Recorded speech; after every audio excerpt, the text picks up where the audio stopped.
আঙুর ফল টক। একটি শিয়াল একটি বনে বাস করত। একদিন সে খুব ক্ষুধার্ত ছিল এবং এটি একটি গ্রীষ্মের দিন ছিল। সে তার জায়গা থেকে বেরিয়ে এদিক ওদিক ঘুরে বেড়ায়।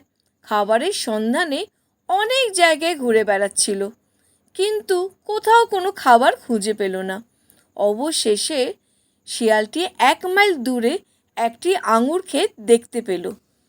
সে দৌড়ে সেখানে পৌঁছে গেল। সে আঙুর ক্ষেতের কাছে একটি নিটোল ভালুক দেখতে পেল। নিটোল ভালুক তাকে বিনয়ের সাথে জিজ্ঞেস করলো, কোথায় যাচ্ছ? ক্ষুধার্ত শিয়ালটি তার দিকে তাকালো। নিটোল ভালুক আবার তাকে একই কথা জিজ্ঞেস করার চেষ্টা করলো, কিন্তু তার প্রশ্ন শেষ হওয়ার আগেই হিংস্র শিয়ালটি আঙুর খেতে ঢুকে গেল। সেই আঙুর খেতে বহু রঙের আঙুরের গুচ্ছ দেখতে পেল। এক এক গুচ্ছ মোটা রসালো আঙুর লতার উপর ঝুলছে। আঙুর দেখতে সুস্বাদু এবং তার তৃষ্ণা নিবারণের জন্য উপযুক্ত। শিয়ালটি খুব খুশি হলো। তার মুখে জল আসতে লাগলো। একেবারে সব খেয়ে ফেলতে ইচ্ছে করলো। শিয়াল সেগুলো খেতে আগ্রহী।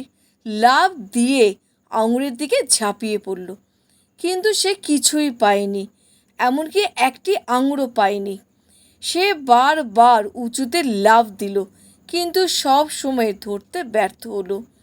আঙুল তার নাগালের থেকে অনেক দূরে থাকায় তার সমস্ত প্রচেষ্টা কোনো কাজে আসেনি।